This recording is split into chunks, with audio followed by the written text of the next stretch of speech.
안녕하세요. 산재박사TV의 조경준 노무사입니다.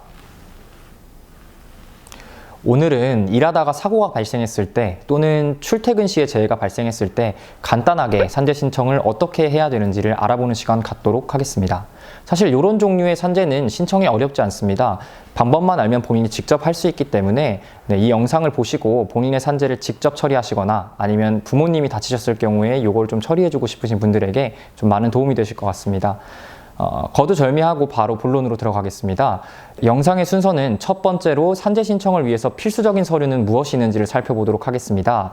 다음으로 그 서류들을 어떻게 작성해야 하는지를 알려드리도록 하겠고요. 세 번째로 이 서류들을 어디에 제출하면 되는지를 확인해 드리도록 하겠습니다. 마지막으로 많이 하는 질문들을 한번 나눠보는 시간 가지면서 영상 마무리하도록 하겠습니다. 그럼 바로 1번으로 들어가 보겠습니다.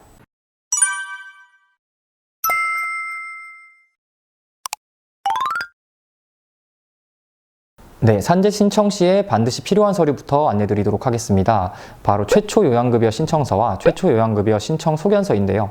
이 두 서류는 병원에 가셔도 구비할 수 있는 경우가 있지만 근로복지공단 홈페이지에 접속하시면 좀 편하게 확보하실 수 있습니다. 네, 네이버에 근로복지공단을 검색하셔가지고 나오는 사이트로 접속하신 다음에 화면에 보시면은 서식자료라는 곳이 있습니다. 거기를 클릭하셔서 들어가시면은 다양한 서식자료를 검색할 수 있는 화면이 나와요. 거기에 요양급여 신청서라고 검색을 하게 되면 관련한 서류들이 뜹니다. 그럼 거기로 들어가셔가지고 다운받고 인쇄하시면 되는 부분이고요. 출퇴근제 같은 경우에는 출퇴근제의 발생사실 신고서라는 걸 추가로 작성해야 합니다. 이 역시 출퇴근제해라고 검색을 하게 되시면 관련 서류를 쉽게 찾으실 수 있으니까요. 같이 근로복지공단 홈페이지에서 찾아서 다운받으시면 되겠습니다. 네, 요양급여 신청서와 소견서 작성 방법을 안내드리도록 하겠습니다. 요양급여 신청서는 크게 어렵지 않습니다. 가장 먼저 보이시는 개인정보 부분을 간단하게 작성해 주시고요. 제1자 같은 경우에는 최대한 좀 구체적으로 시간이나 분까지 알 수 있다면 좀 그런 부분까지 구체적으로 적어 주시는 게 좋겠습니다. 많은 부분들이 좀 간단하게 작성이 되는데 사업주 관련한 부분을 조금 어려워하시더라고요. 이 부분은 최대한 아는 대로 적어주시면 됩니다. 네이버나 구글에 검색을 해서든 최대한 공단 담당자가 이제 단서로 삼아서 어떻게든 좀 사업장을 찾을 수 있도록 아는 대로 최대한 조사해서 작성을 해주시면 되겠습니다. 사업장 관리번호 같은 경우에는 어떻게 찾는지 제가 지금 바로 안내드리도록 하겠습니다. 네, 사업장 관리번호를 조회하는 방법은요. 아까 말씀드린 근로복지공단 홈페이지에 접속하신 다음에 민원 조회 항목에 들어가시면요. 왼쪽 위에 보시면은 사업장 관리번호 근로자용 찾기가 있습니다. 거기로 들어가시면은 이제 다양한 방법으로 사업장 관리번호를 찾을 수 있어요. 사업장 시, 군, 구 위치한 소재지 간단하게 좀 선택해 주시고 법인 이름으로 찾을 건지 대표 이름으로 찾을 건지 팩스나 연락처로 찾을 건지 선택하신 다음에 아시는 정보를 입력한 뒤 관리정보 조회를 누르시면 밑에 쭉 정보가 나타나게 됩니다. 거기 나타나는 번호를 받아 적으시면 간단하게 끝입니다. 다만 건설업의 경우에는 검색을 하시게 되면은 이제 본사랑 현장에 대해서 이제 일괄이라고 해가지고 뜨시는 경우가 있어요. 본사에 근무하시는 경우가 아니고 현장에서 일용직으로 근무하시는 경우라면은 그 일괄 옆에 있는 그 번호를 클릭하시게 되면 거기로 접속을 할 수가 있거든요. 들어가시게 돼서 나오는 쭉 현장 주소 중에 자기가 일하신 현장을 골라서 거기 번호를 적어주시면 됩니다. 재해 발생 경위 부분은 꼼꼼히 적어주시는 게 필요한데요. 육하 원칙에 근거해서 구체적으로 적어주시는 것이 중요하겠습니다. 예를 들면 넘어졌다라고 단순히 적기보다는 어디 작업을 마치고 A 작업장에서 B 작업장으로 다음 작업을 위해 이동하던 중에 발 밑에 튀어나온 돌덩이 같은 것에 걸려서 앞으로 쓰러지듯이 넘어졌고 왼손으로 땅바닥을 짚으면서 나뒹굴었다. 이런 식으로 최대한 구체적으로 적어주시는 게 당시 재해 발생 경위를 입증할 수 있는 좀 좋은 증거가 되기 때문에 그렇게 적어주시는 것을 좀 권해드립니다. 사업주와 공상을 하는 경우가 있습니다. 이는 민법에 따라 보상금을 수령한 대표적인 사례입니다. 이 경우 요양급여 신청서 뒷면에 다른 보상 부분에 예를 체크해 주시고 사업주와 함께 작성한 합의서를 첨부하여 제출해 주시면 되겠습니다. 산재 신청을 하게 되면 공단에서 담당자를 배정해 주게 됩니다.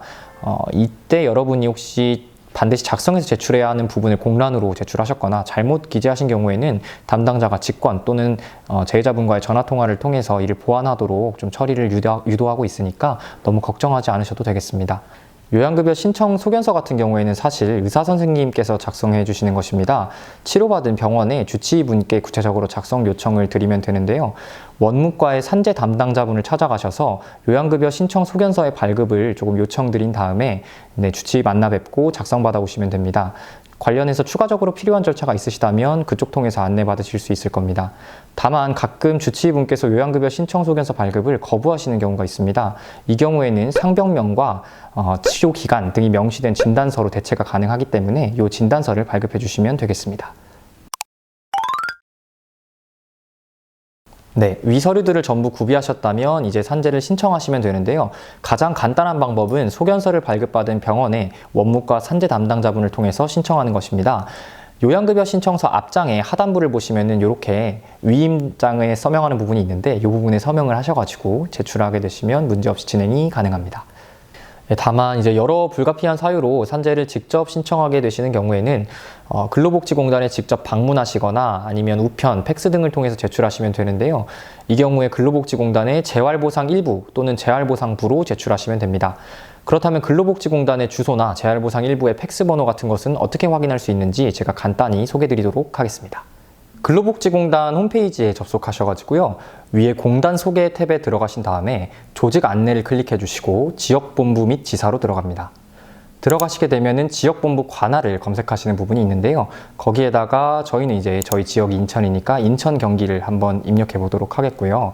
검색 버튼을 누르시게 되면은 경인지역본부 등 기타 인천에 있는 근로복지공단 지사들이 쭉 나오게 됩니다.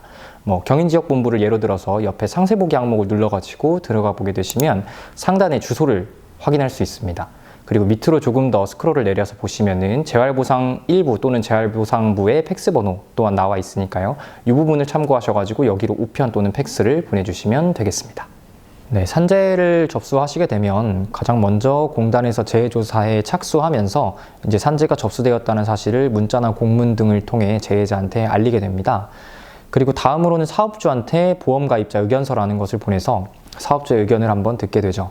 이런 기초적인 재해조사 절차들이 조금 끝나게 된다면 이제 이걸 취합해서 결과를 결정을 하고 나온 결과를 재해자에게 공문이나 문자를 통해서 알려드리게 됩니다. 자세한 이제 진행 상황이 궁금하시다면 담당자분한테 전화를 드려서 물어보는 게 가장 확실하겠지만 거시적인 처리 절차나 진행 과정이 궁금하신 경우에는 1588-0075로 전화를 거셔서 나의 서류 조회에 들어가셔가지고 재활보상 항목에 들어가시면은 간단하게 조회하실 수 있습니다. 네, 많이 하는 질문 몇 가지를 다뤄보려고 합니다. 처음으로는 가장 많은 분들이 물어보시는 질문인데 신청을 접수하게 되면은 언제쯤 결과가 나오나요? 라는 질문입니다. 보통 3일에서 2주 정도 생각하시면 됩니다. 그러나 이제 문제가 복잡하거나 예를 들면 근로자성이 얽혀 있다거나 아니면 재해 발생 사실이 불명확하다거나 이렇게 좀 문제가 복잡하면 더 길어질 수도 있고 사업주의 자료 제출이 제때제때 이루어지지 않고 늦어지면 그만큼 더 길어질 수 있으니까 이 부분은 참고하시기 바랍니다. 그리고 다음으로 많이 하시는 질문 중에 하나가 퇴사한 지 오래되어도 또는 오랜 기간이 지나도 뒤늦게 사고산재 처리가 가능한가입니다. 퇴사를 했다고 해서 산재 신청이 불가능한 것이 아닙니다. 재해가 발생했을 시점에 어쨌든 4대 보험에 가입되어 있는 근로자이기만 했다면 충분히 산재 처리가 가능하니까 이 부분은 걱정하지 않으셔도 될 것 같습니다. 근데 산재 자체 신청 기간은 3년입니다. 3년 안에만 신청하시면 충분히 산재 승인이 가능하고요. 다만 이제 늦게 신청하시는 경우에는 이 산재가 발생했다는 사실 자체를 입증하는 게 조금 까다로울 수 있어서 그 당시에 병원을 방문했던 의무기록 차트나 아니면 동료 근로자의 진술서 같은 것들을 적극 활용할 필요가 있겠습니다.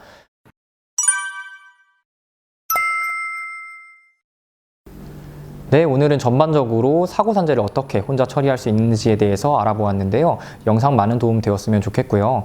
제가 이 영상에 다 담지 못한 내용들이나 추가적으로 궁금하신 부분이 있으시다면 밑에 댓글로 좀 남겨주세요. 제가 그 부분들 확인하고 다음 영상 제작하는 소스로 사용하거나 아니면 댓글로 조금 답변을 달아드리도록 하겠습니다. 네, 고생하셨습니다. 감사합니다.